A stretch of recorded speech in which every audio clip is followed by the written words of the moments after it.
सभी को मेरा प्यार भरा नमस्कार। आज मैं आपके लिए पेंटिंग थ्योरी क्लास 9th और 10th की कुछ थ्योरी के टॉपिक लेकर सामने आई हूँ जो टर्म फर्स्ट के हैं। और जैसे कि हम सभी जानते हैं, पेंटिंग जो हमारी 10th और 9th में थ्योरी लगी हुई है, इसकी हमें कोई भी बुक उपलब्ध नहीं हो रही है मार्केट से, जिसके लिए मैंने आप सभी के लिए यह सोचते हुए यह वीडियो तैयार की है। ये जो पेंटिंग थ्योरी है ये सीबीएसई बोर्ड में है, जो कि टर्म फर्स्ट में आपका 15 मार्क्स का टर्म फर्स्ट में एग्ज़ाम आना है, जो कि आपकी ऑब्जेक्टिव क्वेश्चंस के रूप में आएगा। तो हम शुरू करते हैं यूनिट फर्स्ट। सबसे पहला टॉपिक लेते हैं हम कला। कला क्या है? सबसे पहले हमें इसी चीज़ की जानकारी होनी चाहिए कि कला है क्या। कला एक ऐसी अभिव्यक्ति है जिसके द्वारा मनुष्य अपनी भावनाओं का प्रदर्शन करता है। वैसे तो बहुत से राइटर्स हैं जिन्होंने अपनी अपनी राय दी है, अपनी अपनी परिभाषाएं दी हैं, लेकिन कुछ मेन चुनिंदा है जो आपको मैं आगे बताने वाली हूँ। इसमें आप समझ सकते हैं, कला एक ऐसी अभिव्यक्ति है जिसके द्वारा मनुष्य अपनी भावनाओं का प्रदर्शन करता है। मनुष्य व्यक्ति जो प्राणी है, यह अपनी भावनाओं, जो उसके मन में भावनाएं आती हैं, उनका प्रदर्शन करता है। चित्र के माध्यम से करता है या अन्य कार्यों के माध्यम से करता है। अतः निष्कर्ष निकल के आता है, कितनी ही परिभाषाएं क्यों ना हो, सबका निष्कर्ष एक ही निकल के आता है कि कला मानव मस्तिष्क की वह क्रिया है। कला मानव मस्तिष्क की वह क्रिया है जहाँ वह अपने अनुभवों को किन्हीं निश्चित कला तत्वों एवं सौंदर्य सिद्धांतों के आधार पर अभिव्यक्त करता है। अपने अनुभवों को निश्चित कला तत्वों और सौंदर्य सिद्धांतों के आधार पर अभिव्यक्त करता है। जैसे मैं आपके यूनिट फर्स्ट में ही टॉपिक आना है कला के तत्व और कला के सिद्धांत। तो इसमें कला के तत्वों के अनुसार ही एक चित्र या एक आप जो भी चित्र बना रहे हो, जिस भी क्षेत्र में आप अपना कला निखारना चाहते हो, उस क्षेत्र में आपको उनके तत्वों के और सिद्धांतों की जानकारी होनी जरूरी होती है। अब आते हैं हमारे मेन पॉइंट्स कि इसमें क्या मेन पॉइंट्स निकल के आते हैं कि कला शब्द कहाँ से आया है। कला शब्द जो है वो संस्कृत भाषा का शब्द है। हमेशा याद रखना, कला संस्कृत भाषा का शब्द है। नेक्स्ट पॉइंट बनता है हमारा, भारत में कला शब्द का प्रयोग सर्वप्रथम ऋग्वेद में मानते हैं। ठीक है, ऋग्वेद में सबसे पहले कला का सबसे पहला ग्रंथ भी हमारा ऋग्वेद है, और उसमें ऋग्वेद में सर्वप्रथम कला का प्रयोग, शब्द का प्रयोग भी हुआ है। कला की कुछ निम्नलिखित परिभाषाएं हैं जो कि मैंने कुछ मेन चुनिंदा आपके सामने रख रही हूँ। ज़्यादा नहीं है, बस 3 है, 4 हैं। ठीक है, फर्स्ट है, कला हमारी भावनाओं की अभिव्यक्ति है। कला हमारी भावनाओं की अभिव्यक्ति है। ये किसके अनुसार है? ये टॉलस्टॉय के अनुसार है। ठीक है, कला बाह्य प्रभाव की आंतरिक अभिव्यक्ति है। कला बाह्य प्रभाव, बाहरी प्रभाव जो पड़ता है उसके बाद हमारे अंदर से जो अभिव्यक्ति उभर के आती है, आंतरिक अभिव्यक्ति उभर के आती है, वह कला है। यह सब क्रोचे ने कहने की कोशिश की है इस परिभाषा में। अनुकरण ही कला का मूल है। ये अरस्तु के अनुसार है, अनुकरण ही कला का मूल है। जैसे कि जो हम अनुकरण का अर्थ होता है सीखना। अनुकरण जैसे कि हम कुछ सीखते हैं, ठीक है, तो वो सीखना हमारा क्या है, वो मूल है, वो बेसिक है हमारा, जहाँ से हम शुरुआत करते हैं, ठीक है। तो ये हमारे किसने कहा है, अरस्तु के अनुसार यह परिभाषा दी गई है। कला में मनुष्य अपनी अभिव्यक्ति करता है, ये परिभाषा रविंद्रनाथ टैगोर के द्वारा दी गई है। देखिए, कला से संबंधित हमें थोड़ी बहुत नॉलेज होनी ही चाहिए। ऐसा नहीं कि ये सब चीज़ें, अगर हम ये सब्जेक्ट पढ़ रहे हैं, पेंटिंग थ्योरी पढ़ रहे हैं, तो सबसे पहले हमें कला की बेसिक नॉलेज ज़रूर होनी चाहिए। तो नेक्स्ट आगे बढ़ते हैं। नेक्स्ट आता है हमारा कला का वर्गीकरण। कला को कितने भागों में बांटा गया है, कितने प्रकार की कला होती है। वैसे तो बहुत, हर ग्रंथ में अलग अलग प्रकार, कितने कितने प्रकार की कलाएं बताई क्यों नहीं गई है, लेकिन हम सिर्फ अपनी बेसिक नॉलेज के लिए ज़्यादा नहीं, थोड़ी ही कलाओं का ज्ञान लेंगे, ठीक है। जो आज के टाइम में सबसे ज़्यादा जो मानी गई हैं, जो फ़िलहाल के लिए आप ये समझिए बस यही 2 कलाएं हैं जिनके बारे में सिखाया जाता है, बताया जाता है। कला को 2 भागों में बांटा गया है। फर्स्ट है उपयोगी कला और सेकंड है ललित कला। उपयोगी कला किसे कहते हैं? उपयोगी कला दैनिक जीवन में उपयोग होने वाली कलाएं उपयोगी कला कहलाती हैं। दैनिक जीवन में मतलब कि जैसे हम अपने रोज़मर्रा में जो कार्य करते हैं वो उपयोगी कलाओं में आती हैं, जैसे कि सिलाई करना, कढ़ाई करना, बर्तन बनाना इत्यादि।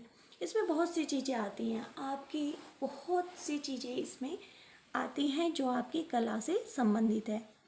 फिर नेक्स्ट आती है आपकी ललित कला।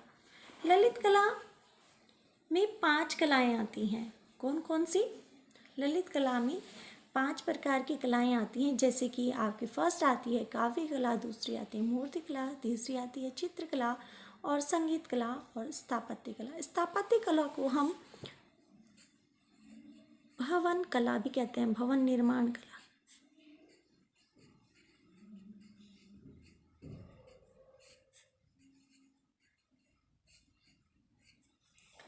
इन सब का आप स्क्रीनशॉट भी ले सकते हैं, ठीक है। आपके लिए फ़ायदेमंद रहेगा। अगर आपकी क्लास में थ्योरी का नहीं पीरियड चलता है तो आप थ्योरी के लिए आप इसकी क्लास, अपने नोट्स बनाने के लिए आप इसका स्क्रीनशॉट ले लीजिएगा। नेक्स्ट है आपका, हमने कितनी कला बताई गई है? 5 कला बताई गई हैं। ललित कला में काव्य कला, जो हम काव्य करते हैं, हिंदी में पढ़ते हैं, वो काव्य कला। मूर्ति कला, जो मूर्ति बनाई जाती है। चित्रकला, जिसको हम पढ़ने वाले हैं आगे। संगीत कला, इसको आप अच्छे से जानते ही हैं। स्थापत्य कला, भवन निर्माण कला, बिल्डिंग्स बनाना, इमारतें बनाना, ये सभी स्थापत्य कला में आती हैं।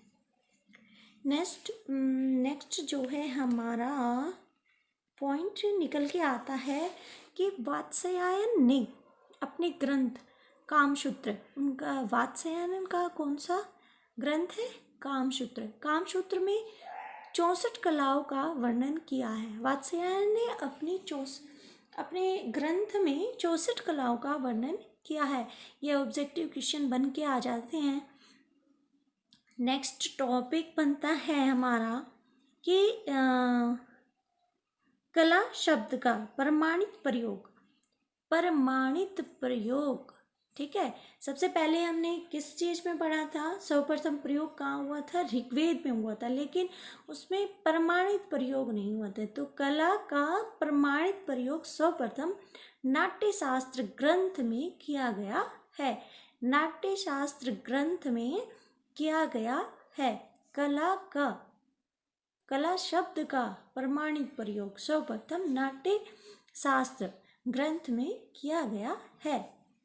आगे पढ़ेंगे हम कला के तत्व कितने होते हैं, कला के 6 तत्व होते हैं, उससे संबंधित हम नेक्स्ट टॉपिक जब चलेगा हमारा तो तत्वों के बारे में ही चलेगा। तो आइए इससे संबंधित जितना भी हमने पढ़ा है थ्योरी, इससे संबंधित थोड़े से ऑब्जेक्टिव क्वेश्चंस ले लेते हैं। बहुविकल्पीय प्रश्न आपसे आपके इसी तरह से जैसे मैंने दिखाए हैं इसी तरह से एग्ज़ाम में आने हैं और इनमें से सिलेक्ट करना है और आपका क्वेश्चन जो बनता है 0.6 मार्क्स का एक क्वेश्चन बनता है। ठीक है, 0.6 मार्क्स का एक क्वेश्चन बनता है। ये जो चीज़ मैं पढ़ा रही हूँ ये 9th के लिए भी है और 10th क्लास के लिए भी है, 9th क्लास के लिए भी और 10th क्लास के लिए ही, क्योंकि ये बेसिक नॉलेज है। ये सभी क्लासेस में इतनी जानकारी होनी चाहिए कला के बारे में, पेंटिंग्स के बारे में, आर्ट्स के बारे में। अब हम आते हैं, जैसे आपके जो क्वेश्चन पूछे जाते हैं किस तरह के पूछे जाते हैं। आप जब टर्म फर्स्ट में आपका एग्ज़ाम होगा वो ऐसे ही होगा।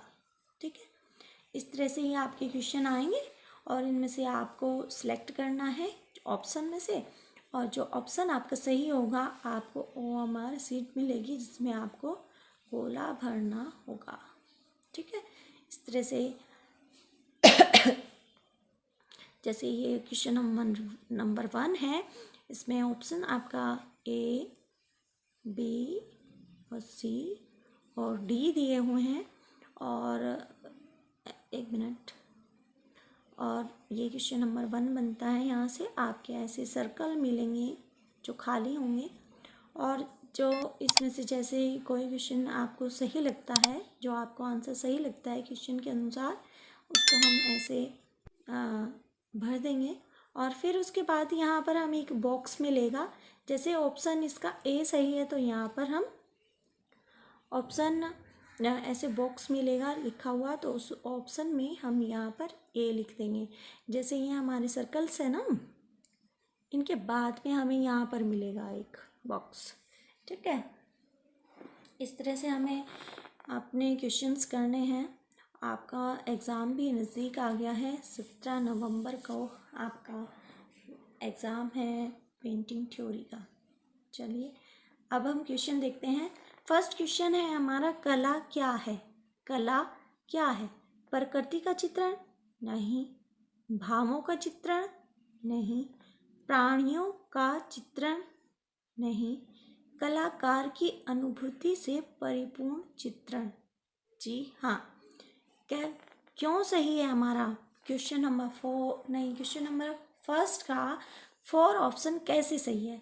क्योंकि हमने यही पढ़ा है, जहाँ अनुभूति होती है उनका अनुभूतियों को अभिव्यक्त किया जाता है, वहीं पर चित्र, परिपूर्ण चित्र तैयार होता है। तो कला की परिभाषाएं यही निकाल के लाती हैं, उसका अंत जो निष्कर्ष निकलता है वो यही निकल के आता है कि कलाकार की अनुभूति से परिपूर्ण चित्रण ही कला है। नेक्स्ट क्वेश्चन है हमारा, कला किस भाषा का शब्द है? जल्दी से बताइए। वैसे तो आपको पता ही चल गया होगा कि कला किस भाषा का शब्द है। हिंदी? नो। अरबी? नो। संस्कृत? यस। फारसी तो है ही नहीं फिर, क्योंकि आप जानते हैं कला किस भाषा का शब्द है? संस्कृत। नेक्स्ट क्वेश्चन है आपका, कला शब्द का सर्वप्रथम प्रयोग कहाँ मिलता है? कला शब्द का सर्वप्रथम प्रयोग कहाँ मिलता है? कहाँ मिलता है? ऋग्वेद में, यजुर्वेद में, नाट्यशास्त्र में या कामसूत्र में? कहाँ मिलता है? ऋग्वेद में। सर्वप्रथम कौन सा ग्रंथ है हमारा? ऋग्वेद। तो ऋग्वेद में ही सर्वप्रथम कला का प्रयोग किया गया, शब्द का प्रयोग किया गया है। नेक्स्ट क्वेश्चन बन के आता है हमारा,